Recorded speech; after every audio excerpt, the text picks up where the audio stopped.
Welcome to the deep dive. Today, we are really digging into something critical. We're looking at passionate persuasion, how to rally people in a crisis. Exactly. And our main guide for this is Demosthenes, specifically his Philippics. Those fiery speeches from the 4th century BCE. That's right. He delivered them when Athens was, well, kind of fat and happy, ignoring this huge threat building up from Philip of Macedon. So it wasn't just historical speechifying, it was a desperate attempt to wake people up. Absolutely. These speeches are considered like the gold standard for turning apathy into action, real urgent action. Okay, let's establish that benchmark. Demosthenes wasn't just a great orator, was he? The Romans, especially someone like Quintilian, they held him in incredible esteem. Oh, completely. Quintilian saw him as the model. He literally said Demosthenes is the one you should study above all others, maybe even memorize his work. Memorize him. Wow. So he was the prototype for leading in a crisis through words. He really was. Quintilian actually made this interesting comparison between Demosthenes and Cicero, another giant of oratory. Right, Cicero. How did they differ? Well, Cicero's style was described as more diffuse, like a flood, powerful, overwhelming the audience. Quintilian called it the bludgeon, metaphorically speaking. A bludgeon. Okay, effective but maybe not subtle. Right. Whereas Demosthenes, he was concentrated, precise. Quintilian called him the rapier. A rapier. Sharp, targeted, quick. Exactly. And when you're trying to penetrate thick layers of public apathy, that feeling that it's not really my problem or someone else will fix it, you need that rapier. You need that surgical precision to cut through the denial. You do. And that focus, that intensity, is what makes his approach so timeless, whether you're facing Philip of Macedon or, any major challenge today. So our mission here is to unpack those universal strategies. We're blending that classical wisdom with maybe some modern psychology, too. That's the plan. We want the full blueprint for moving people beyond just nodding along. Right, beyond passive agreement. To actually being willing to commit. To pay the price, to take the action, whatever it takes. Yeah. #2. The classical blueprint for persuasive speech. So to build that blueprint, we really have to start with the basics, the classical goals of any powerful speech. Cicero and Quintilian nailed this down. Okay. They said anyone trying to move people's will, voluntates impellere quo velit, had 3 key jobs to do. 3 non-negotiable objectives. The 3 pillars, we often call them. And they're sequential, I think. Like, you have to do them in order. Pretty much, yeah. Yeah. First, you have to conciliate. That's conciliator enemy. You've got to win the audience over. Build that trust, that goodwill, if they don't trust you. Nothing else matters. Your facts, your logic, they just bounce off. So conciliation first. Okay, pillar 1, connect and build trust. What's next? Pillar 2 is to teach. Orientur. This is where you lay out the facts, the knowledge, the logical case. Give them the why action is needed, the understanding. Precisely. They need to grasp the situation intellectually. And then comes the 3rd pillar. This feels like where Demosthenes really shone, the part that ignites things. Ah, yes. The move component. Move on tour. This is about stirring the emotions, compelling action. It's where logic meets passion. Fusing the cold facts with that white-hot urgency. But, and this is crucial, you pointed it out, that emotional fire has to be built on a solid logical hearth. Otherwise, it's just... empty rhetoric. Demagoguery. Exactly. Which brings us nicely to Aristotle and the logic of persuasion. How did they ensure arguments had substance, even when dealing with messy human affairs, not, pure math? Good question, because politics and crises aren't neat proofs. Right. Aristotle drew a line. Strict demonstration, apodoxis, that's for things like geometry, necessary truths, stuff that has to be true. Okay. But rhetoric deals with probabilities, with what's likely, with human choices. So it uses a different tool, one that approximates demonstration. He called it the enthymeme. The enthymeme. Okay, it sounds a bit academic. What is it in practice? The rhetorical syllogism. It is, but think of it as a kind of shorthand logic tailored for persuasion. A full syllogism lays out every step. Premise A, premise B, therefore conclusion C. Like all men are mortal, Socrates is a man, therefore Socrates is mortal. Exactly. An enthymeme often leaves one premise unstated, usually the one the speaker thinks the audience already accepts or believes. Ah, so it leverages common ground. Right.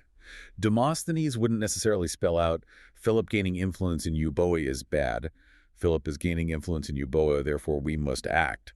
He might just say something like, Philip is a Euboea. You all know what that means for Athens. Okay, so it relies on shared understanding, maybe shared fears, to make the connection feel obvious, almost inevitable. Yes. It lets the audience fill in the blank, which makes the conclusion feel like their own realization, not just something you told them. It taps into their existing paradigm, their worldview. That sounds incredibly powerful. It builds credibility by working with the audience's mindset. It is. Quintilian saw the enthymeme as the core mechanism for achieving rhetorical proof. It lets the speaker build a compelling narrative, not just list facts. But doesn't that open the door to manipulation if you're relying on assumptions and anxieties? That's the ethical tightrope the orator walks. Yes, you adapt to your audience, but Aristotle and Socrates stressed that you must appeal to what they hold in true honor. Socrates' famous line, "It's not hard to praise Athenians in Athens." Exactly. The skill lies in tailoring the appeal to their highest values, their sense of the beautiful, the noble, the virtuous, not just their base fears or prejudices. So talking to Spartans, you'd emphasize discipline, courage. To philosophers, maybe reason and truth. Precisely. You find what that specific group genuinely honors and connect your cause to that. And Aristotle even gave advice on how to handle an audience's flaws, didn't he, without directly criticizing them? He did, and it's a brilliant strategy. You don't attack the flaw, you reframe it. You find the related virtue. So if the audience is maybe overly cautious, hesitant, You don't call them fearful. You praise their prudence, their strategic thinking, their cool calculation. and if they're maybe a bit rash, impulsive, You frame it as courage, as boldness, as decisive spirit. that's clever. It aligns your message with how they already see themselves or want to see themselves while gently nudging them towards the action you need. Exactly. You're essentially saying your inherent virtue, your caution, your courage is precisely what's needed right now to face this crisis. It validates them while calling them to step up. Okay, so Demosthenes had this amazing rhetorical toolkit, and he desperately needed it, didn't he? Athens wasn't just facing an external threat, it was facing an internal crisis of complacency. Oh, absolutely. The historical context is everything for understanding the Philippics. Athens had taken a real beating in the social war around 357 BCE. Right, they lost key allies, Chios, Rhodes, Byzantium. Yeah, and largely because Athens got greedy, tried to dominate too much, so they were weakened, isolated, maybe a bit disillusioned. They were focused inward. And while Athens was, navel-gazing, Philip of Macedon was making moves, methodical, strategic moves. He wasn't just some barbarian king rattling his sabers. He secured his base, took the strategic city of Amphipolis. and he didn't just use armies, right? He was good at exploiting divisions. Very good. He used influence, diplomacy, even bribery. He gained footholds in places like Euboea, right on Athens' doorstep, often by playing on local rivalries. Demosthenes saw this pattern way before most Athenians did. And his big argument wasn't just, look, Philip's army is getting bigger. It was deeper than that. Much deeper. It was about the moral decay that allowed Philip to get stronger. He hammered away at this idea that you can't just ignore small betrayals of justice or treaties. Because those small things reveal character, intentions. Exactly. He argued that whether the transgression is small or large, it shows you who you're dealing with. And maybe more importantly, it showed the Athenians who they were becoming a people willing to look the other way. Ignoring the small compromises, that's how the whole thing starts to unravel. That was his point. Complacency in the face of small injustices paves the way for total deceit. The moral defenses crumble before the physical ones do. That ancient Athenian apathy, it feels disturbingly familiar, like the way we sometimes react to huge modern problems. It's a direct line, isn't it? That feeling of being overwhelmed, exhausted by past struggles, maybe just wanting things to be easy for a while. It leads to what modern psychology talks about. Like Brene Brown's work on numbing and avoidance. Precisely. When we face something that triggers deep shame, maybe feeling inadequate to the task or intense anxiety, the default can be to just shut down, numb out, avoid feeling it. So it's not just laziness, it's a defense mechanism. It often is. Shame, anxiety, feeling disconnected. These drive us to numb. And you can't take determined action if you're numb. It's the modern face of that Athenian complacency Demosthenes was fighting. If I don't engage, maybe it goes away. And this ties into Stephen Covey's point about perception, about our paradigms. Absolutely. Covey was adamant that our conditioning shapes how we see the world. Our paradigm, our mental map, dictates everything. The lens analogy. Yeah, the lens through which we see the world. If that lens is warped by past experiences or cultural narratives to show us only victimhood or powerlessness, then we literally can't act effectively or with integrity. Our actions just conform to that broken paradigm. right? He used that famous picture, is it a young woman or an old woman? You see one based on the initial cues you get. And it's hard to see the other one once you're locked in. Very hard. Yeah. It shows perception isn't just passive receiving, it's active interpretation. If your paradigm tells you you're helpless against big forces, you'll interpret every challenge that way. So the first job of a leader like Demosthenes is to be a paradigm shifter, to smash that lens of complacency or victimhood. Exactly. Yeah. He wasn't just arguing policy points against Philip, he was battling the ingrained Athenian belief that maybe they were too weak, too tired, too divided to fight back effectively. And once you shift that perception, once people start seeing themselves not as victims but as agents. Then you unlock the psychology of initiative. The Viking mindset instead of the victim. Right, that shift. Covey called it proactivity, didn't he? The fundamental habit. Yes, proactivity. Yeah. The idea that the core human capability is to act, not merely be acted upon. We have the power to choose our response, to create circumstances, not just react to them. And the difference between people who embrace this and those who don't. Covey's numbers were huge. Staggering. He estimated something like a 5,000+% difference in effectiveness. It's not just about being busy, it's about using your R&I. R&I. Resourcefulness and initiative. Proactive people don't wait for perfect conditions or explicit instructions. They use their resources, intelligence, creativity, conscience, to figure out a way forward. And the danger lies in the language we use, right? Reactive language reinforces the victim stance. Totally. I can't, I have to, if only. Yeah. That kind of talk becomes a self-fulfilling prophecy, makes you feel powerless, and justifies staying put. So a persuader like Demosthenes has to change the language, frame things in terms of choice, duty, power. Yes. He had to constantly remind the Athenians of their agency, their history, their potential, their responsibility. He demanded they seize control of their destiny. Okay, so you've shifted the paradigm, you've sparked initiative, but people need a clear target, right? A goal. Earl Nightingale had that really simple strategy for this. Nightingale's approach is brilliant because it's so practical. He said, for success, first you need a clear, worthwhile goal. Define what victory looks like. Be specific. Step 1, know where you're going. Step 2, think about that goal regularly, morning and night, but in a cheerful, relaxed, positive way. It needs to feel good, achievable, not like a burden. So visualize the win positively. And step 3. Discipline. For a set period, like 30 days, actively replace every negative or fearful thought that creeps in with that positive mental image of your goal. Wow, that's active mental management, ruthless focus. It is. And it separates the wishful thinkers from those who are genuinely committed to achieving something. It builds the mental muscle needed for sustained effort. That resonates with Viktor Frankl's ideas about meaning, doesn't it? Finding purpose, even in suffering. Absolutely. Frankl, from his experiences in the concentration camps, argued, we don't invent our life's mission. We detect it. It's already there, waiting for us. And that tension, the gap between where we are and where we could be, our potential. Frankl said that's actually healthy. Essential for mental health, he argued. That tension between current reality and future meaning pulls us forward.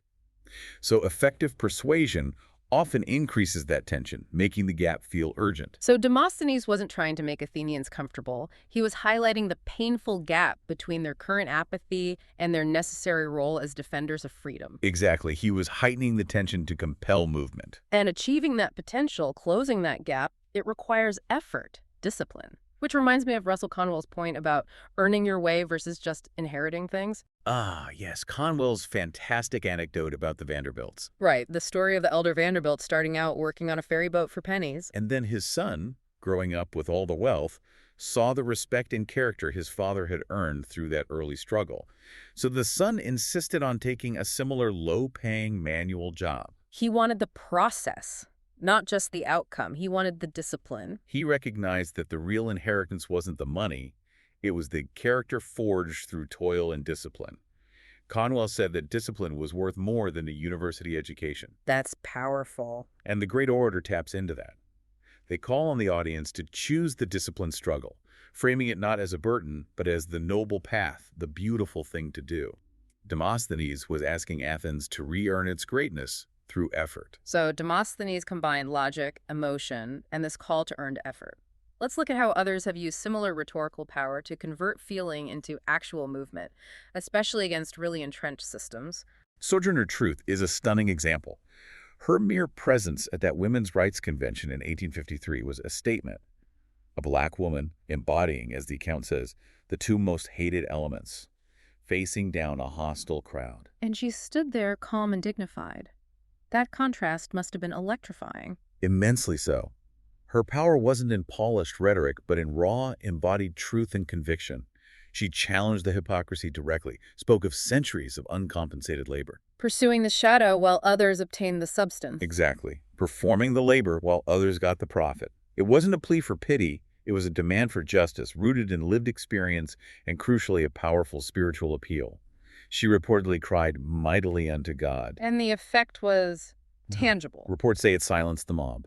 The sheer force of her courage and truthfulness commanded attention. That's converting emotion into immediate impact. That strategy, radical clarity, forcing a moral confrontation, we see that with Malcolm X too, right? His power often came from cutting through the polite language. Absolutely.